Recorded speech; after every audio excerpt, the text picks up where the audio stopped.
Welcome to my awkward quote-unquote review of League of Legends Arcane Act 1. Awkward because this is the first time I'm saying this out loud or doing it as a matter of fact. Before we get into it, I actually want to note a couple of things real quick. This gameplay is a match my friends and I played where I got my last S grade for Jinx. If you're wondering why I'm so happy about it, it's because I'm not really good at this game and getting my last S grade is so satisfying. Another thing is, while I'm the type of gamer that leans towards stories and lore, I have not dug into League of Legends lore yet. Lastly, the reason why this is late is because I was kind of debating if I should do it or not.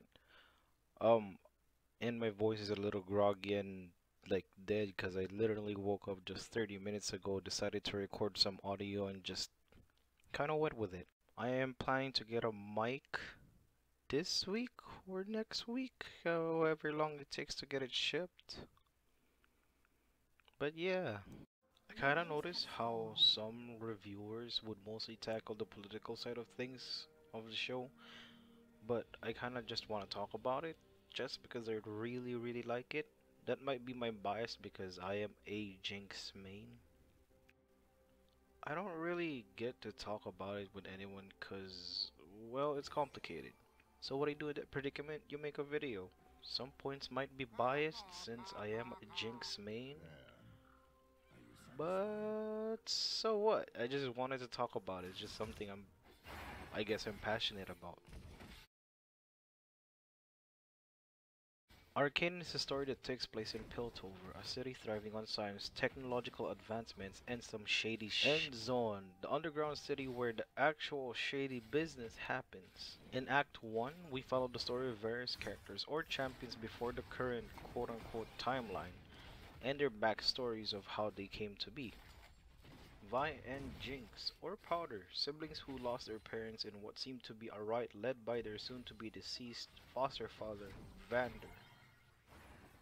Jace and Keith, childhood best friends that in game seem to have a falling out. I don't really know Jace's lore. All I know is I really hate him.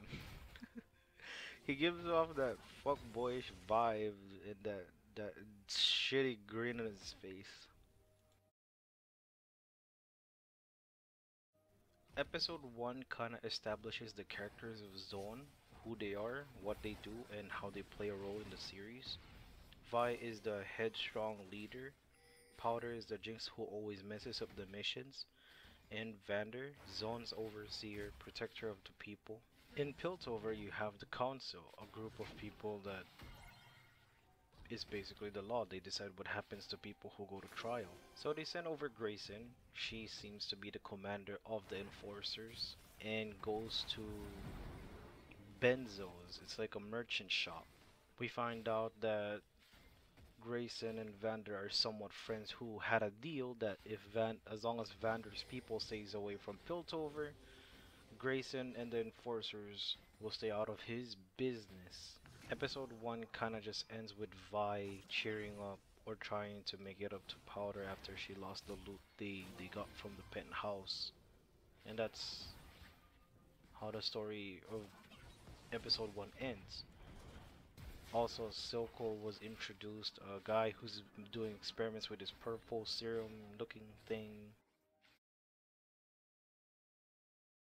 It starts with an investigation on the penthouse where it's found out that Jace owns illegal stuff, so he goes to prison for it. On the other hand, the people of Zone is debating if they should invade Piltover or not. Vander, wanting to protect what he has left, became a coward to the eyes of his people. Jace goes to trial and is found guilty of being insane, claimed by his own mom.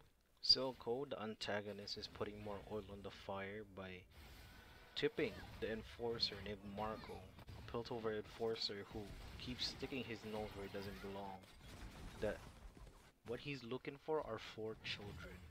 Marco goes to the last drop, the pub owned by Vander, to look for the children, but he finds nothing. Vi tries to protest to Vander that if they don't do anything about it, they'll just keep doing this, or the enforcers will just keep coming. So Vander tries to reason with Vi, saying that if you fight now, you will lose everything, even your sister. Jace, lost in hope, tries to commit not alive. I'm not sure if I can say the actual word because it's YouTube. But he tries to commit not alive, but Victor saves his ass cheeks. That I can apparently say. After thinking hard about it, Vi makes a decision and tries to turn herself into the enforcers, but Vander finds her. This episode was mad crazy. There was death, blood, death. Things turn for the worse. Vander is about to be arrested until wham, Silco kidnaps him. Adult nap. Vander gets taken hostage, so Vi and the gang plans a rescue mission except for Powder cause she's a jinx. In the process of this kidnapping, adult napping, Vander snatching operation, Grayson gets killed, Marcus gets spared for some reason, and Benzo, well, he became a person to two people, or 8 persons? But he gets torn in half. Later on, we find out that Vander and Silco used to be quote unquote brothers. I'm not sure if they're related. They said they were brothers. With the help of Sneaky Echo, Vi and the gang plans a rescue mission, except for Powder, cause she's a jinx. The mission was nearly successful until Powder decided that she wanted to help and makes a monkey bomb that sets the warehouse on fire. Thinking she did good, Milo and Clogger gets killed. Vi and Vander is in critical condition. I kind of forgot to mention that Powder finds these magical blue balls in the penthouse that are apparently combustible. It was actually the reason why the council sent Grayson to, to Zaun, because they blew up a building. Vander fights off Purple Kid, who I forgot his name because he didn't really matter. With his last stand, he takes the purple serum himself to save Vi by jumping off the building. Powder reveals that she's the one who set off the monkey bomb. Vi punches her, saying that she's a jinx, walks away, gets kidnapped by Marco. Powder gets fostered by Silco, and that's how Act 1 of Arcane ends. I'm actually kind of running out of time, so I'll just rant the whole conclusion thing. Act 1 was amazing. The animation was not ufotable levels of animation, but it was still way better than a certain anime I know that included 7 deadly people. Wink wink. The story was kind of rushed. It was I feel like it was kind of rushed. I kind of wanted to see a lot more with Milo and Clogger, besides being the foster siblings of Vi and Jinx. But for some reason their deaths were still impactful. So that pulled some heartstrings. It also kind of shows the madness behind Jinx. A child being exposed to shit like that equals trauma and massive mental problems. It kind of it does not kind of, but it does shows the ascension of Powder from being this innocent, kind of innocent little girl to this multi-gun wielding psychopath who just does it for fun. There's actually no reason behind it. She just does it for fun. I definitely see the political stances that other people talk about, and I kind of tend to not prioritize that aspect and be more on the story side of things. Act 1 kind of revolves around Vi and maybe a little bit more of Jace. There's definitely like the Vi and Powder sibling lovey-dovey and stuff and all that. I feel like Act 2 would probably be more around Jinx herself. It's also kind of ironic.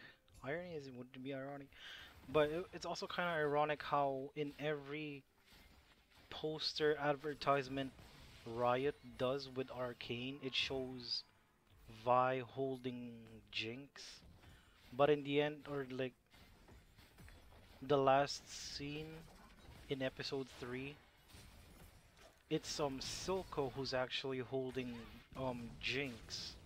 Lastly, The foreshadowing that Vander could be Warwick, even though he quote unquote died in the end. The growls being the hound of the underworld, being the hound of the underworld. The serum, although it's purple, could turn green down the line. There's just a lot of foreshadowing. Even in the game, there's like specific quotes for Jinx and Vi that, to some extent, the ones for Jinx kind of contradicts like Vander being Warwick. But we'll see. Hopefully, we'll see. By the way, the voice acting by the end, especially, was just crazy. Like you can actually feel the voice actress's emotions, especially with Jinx by the end when she was crying at the dark alley right in front of Vander. It's just so good. Like it wasn't even like fake crying. It felt like she was actually crying. That's just how good the voice acting was. You should definitely watch it. It's really good. I'd suggest just sitting down, having popcorn or something you can snack on, and just watch it. There's nothing else for me to say. If you come by this video and you make it to the end, just watch it. Leave a like. You don't even have to sub. Just like the video. It was kind of a last minute thing, so it's really rushed.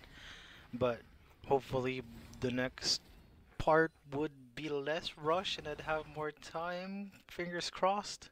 I will see you in Act 2. That's not ASMR, I'm just really losing some brain cells in the process of making this video. This is a really long video. I'm just going to let the